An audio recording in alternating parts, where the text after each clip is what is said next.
of election results sa 4 na bayan ng Lanao Sur. Okay. And to mention, ito yung Malabang, Tikong, Paraka, and Masyu.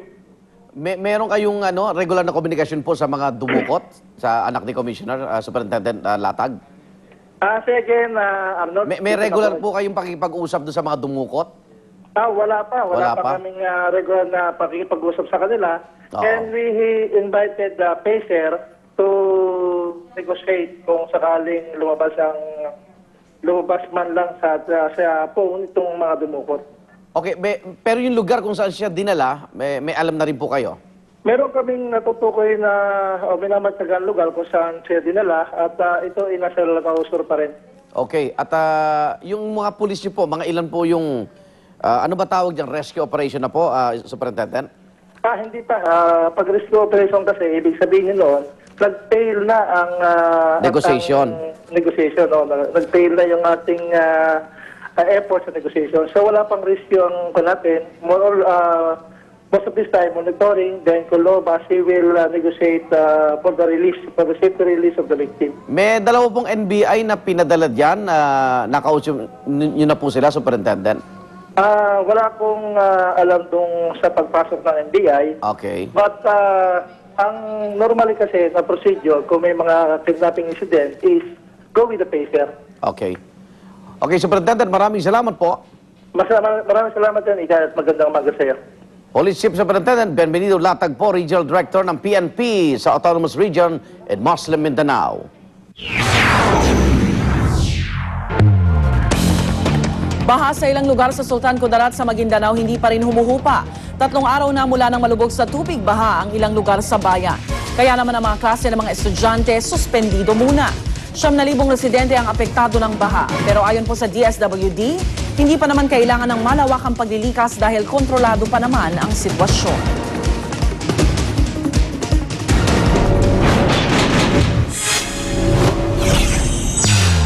Para sa ating hirit panahon, ang Kalakang Maynila ay makararanas ng bahagya hanggang sa maulap na kalangitan na may pag-ulan o pagkulog-pagkidlat.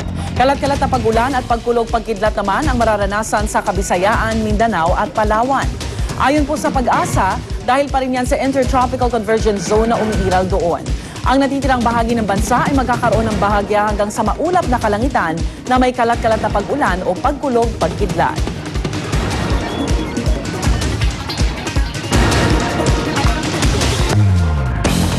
PNP mas pinaigting ang paghahanda sa pagdating ng mga kalamidad, lalo na nagsimula na naman ang tag-ulan. Mabuti na raw na habang maaga pa ay maghanda na para hindi na maulit ang nangyari noong bagyong Ondoy. Narito ang report ni Jamie Santos.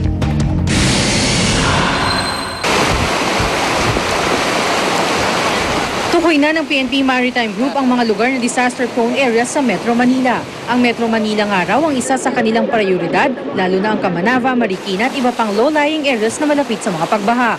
Sa mga lugar na ito raw patututukin ang kanilang mga disaster response unit, lalo pat tag-ulan na kung kailan may mga pumapasok na bagyo sa bansa.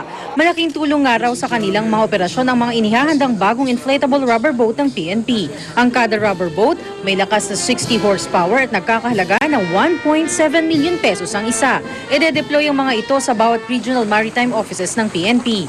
This is the inflatable rubber boat na tinatawag nila. Pwede mong ihulog from the helicopter, from a chopper, and then mag-inflate sa baba. So it will help our people in the deployment of troops, particularly dito sa shorelines natin because we have the fast boat. 21 rubber boats ang naunang nang dumating. Binasbasan naman ito sa Camp Crame bago ipadala sa Luzon Maritime Office. 51 naman ang ibibigay sa Visayas at Mindanao. Ngayon pa lang daw, matindi na ang kanilang ginagawang paghahanda para maiwasan ang mga naging kakulangan noong bagyong Ondoy. Train na hindi lang sa handling ng rubber boat kundi pati sa first aid, pati sa rescue. Kasama na siyempre yung pag-operate niyan. Ilang rubber boat na ang nakadeploy ngayon sa mga flood-prone areas sa Metro Manila bilang paghahanda sa mga kalamidad. Para sa unang balita, Jamie Santos reporting.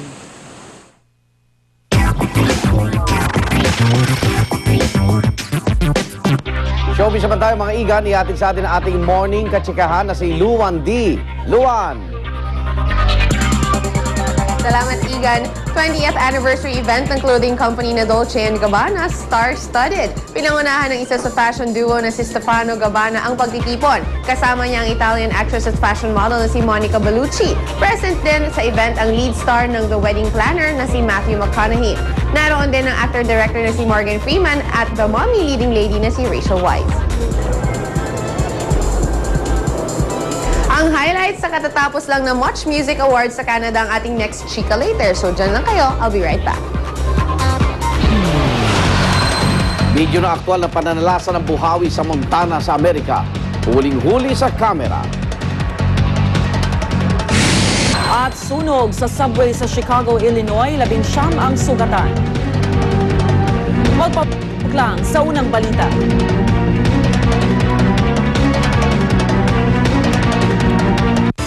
Busog ka sa balita at gimme nahatid ng unang hirit at CDO Chinese Style Lunch and Mate.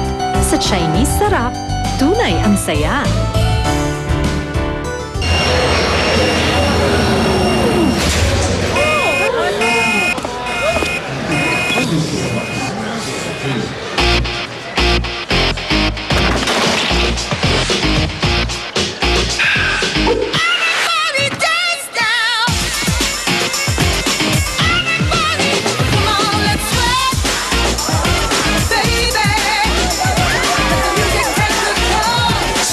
Hayop sa sarap, hayop sa energy.